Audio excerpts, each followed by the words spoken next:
नमस्कार, मैं मोहन चौहान। अनंत ज्ञान टीवी देख रहे हैं आप। हमारे साथ सोलन हॉस्पिटल के एमएस डॉक्टर एमपी सिंह मौजूद हैं। सोलन में गत दिनों से पीलिया के जो केसेस हैं काफ़ी बढ़ गए हैं और लगातार अभी भी आ ही रहे हैं। इसके बारे में हम जानेंगे डॉक्टर साहब से कि आखिर ये जो बीमारी है तो कहाँ से पनप रही है, क्योंकि IPH के जो सैंपल्स चुने गए थे वो भी पास हुए हैं। तो क्या रीज़न हो सकता है?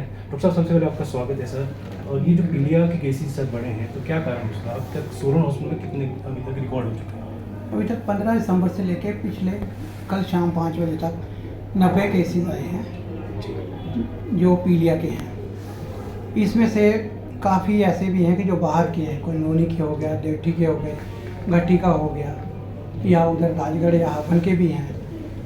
तो 90 केसेस टोटल हैं। जैसे कि इसका है, ये जो पीलिया के केसेस हैं ये ज़्यादातर पानी के दूषित होने के कारण होता है, लेकिन पानी की वजह से है। रिपोर्ट्स आ रही हैं, IPH वालों ने सैम्पलिंग के लिए दिए हैं, वो भी नॉर्मल आई हैं।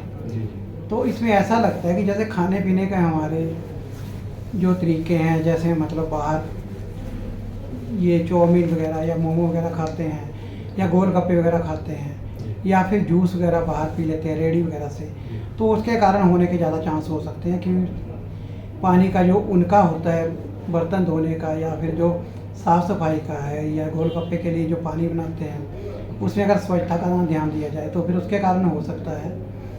नहीं तो अगर कहीं ऐसे होता पानी दूषित हो या क्या है, तो उसमें तो फिर क्लस्टर्स में होने थे। एक ही एरिया से कोई 10-10, 15-15 केस होते हैं और एक ही फैमिली से 2-2, 3-3 बीमार होते हैं। इसमें बिल्कुल स्कैटर्ड केसेस हैं। और पिछले 3 दिन से एक दिन तो कोई भी केस नहीं आया, उससे अगले दिन 3 केस आए थे और वो तीनों बाहर से थे। सोलन शहर से कोई नहीं था। और पिछले कल भी एक केस आया और वो नोनी से आया, सोलन शहर से कोई नहीं। डॉक्टर साहब, पिछले दिनों जैसे आप लोगों ने सर्वे भी कराया था कि जो हमारा जो ये आउटस्कर्ट है शहर का, वहाँ पे कहीं जो बावड़ियाँ हैं उसमें ऐसा कंटेंट्स पाया गया कि जिसमें पीलिया फैल सकता है। तो वो रीज़न भी हो सकता है, जैसे बसाल बना कहीं। एक्चुअली जैसे भी है, ये पूरे का पूरा जो काम है जिला चिकित्सा अधिकारी जो हैं CMO ऑफिस में होते हैं, तो उनका काम है कि अपने सुपरवाइज़र, हेल्थ वर्कर और आशाज को सूचित करें कि ऐसे ऐसे है, और उन्होंने किया भी है। तो उसमें क्या है कि मतलब सारों को, लोगों को भी जागरूक करना पड़ता है, और उसके साथ ब्लीचिंग पाउडर भी सप्लाई करते हैं, ORS के पैकेट भी देते हैं अगर डायरिया हो तो उसके लिए। और साथ में IPH डिपार्टमेंट को भी किया जाता है कि वहाँ पे आपको वाटर सैम्पलिंग की जाए, और साथ में वहाँ पे जो भी है, अगर मतलब बावड़ी है तो बावड़ी की स्वच्छता के लिए सफाई की जाए, और पंचायत लेवल पे भी सफाई ज़रूरी है। तो ये वाला है। और बॉडी वगैरह से भी होने का काफ़ी चांस होता है, क्योंकि जो बर्तन वगैरह यूज़ करते हैं बावड़ी वगैरह में, अंदर डुबो के करते हैं, एक घर का दूसरे घर में मतलब उसमें वो भी अगर कंटेमिनेटेड हो तो भी हो जाता है। डॉक्टर साहब, इन परिस्थितियों में मान लीजिए कहीं अगर कहीं पानी दूषित हो रहा है या कुछ और कारण है, तो ऐसे क्या सावधानियां बरती जाए ताकि ये बीमारी ना बने? इसके लिए सबसे बड़ी सावधानी तो यही है कि जो पानी हमारा पीने का है उसको उबाल के पिए, 15-20 मिनट तक उबाल के रखें। पानी उबालने के बाद ठंडा होने पे पिए। और साथ में इधर उधर जो खाते हैं, या ज़्यादा पके हुए फल हैं, या बाहर जो जितने भी है वेंडर्स हैं, उनके पास से इन दिनों में खाने पीने से परहेज करें। जी, तो डॉक्टर साहब, चलो पीलिया की बात रही, इन दिनों ये भी सामने आ रही बात कि जो हमारे हॉस्पिटल में एक्सरेज हो रहे हैं, हाँ। एक्सरे फिल्म नहीं है, तो लोग भटक रहे हैं, मरीज आ रहे हैं लेकिन उनके प्रॉपर एक्सरे नहीं हुआ है। तो क्या रीज़न है और कब तक की उम्मीद है कि? नहीं, एक्सरे जो है, एक्सरे की कोई कमी नहीं है, एक्सरे हो रहे हैं यहाँ पे।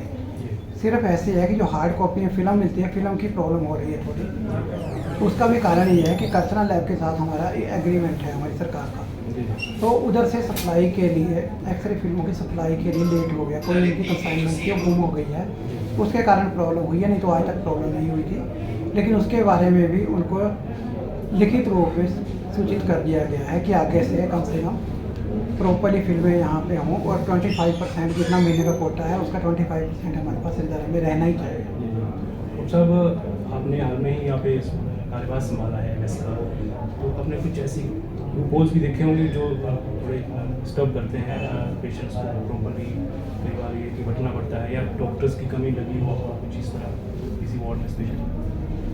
नहीं, डॉक्टर्स का तो हमारे पास जितने भी मैक्सिमम सीटें फील्ड है, कोई ऐसे डॉक्टर्स की कमी नहीं है। थोड़ी हमारे पास जो कमी है वो क्लास 4 की है, और इसके बारे में हायर अथॉरिटीज़ को भी बता दिया गया है कि जैसे कि हमारे पास 36 पोस्टें सेंक्शन है, उसमें से 9 हैं और 27 हमारे पास खाली चल रही हैं।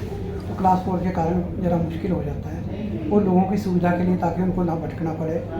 तो मैंने सबको कहा है कि अगर किसी भी कोई प्रॉब्लम होती है तो मेरे को डायरेक्टली आके मिल सकते हैं और उनकी जो भी हेल्प होगी करेंगे। और साथ में पूरे स्टाफ को बोला गया है किसी से मिसबिहेव ना करें और पोलाइटली बात करें और अपने घर के सदस्य की तरह उनसे बिहेव करें। डॉक्टर साहब, ओटी टेक्नीशियन की भी शायद कमी है, वो भी इसमें शायद आपके जो ऑपरेशन है वो कहीं ना कहीं लंबित हो जाते हैं। नहीं, ओटी हमारे पास एक तो है,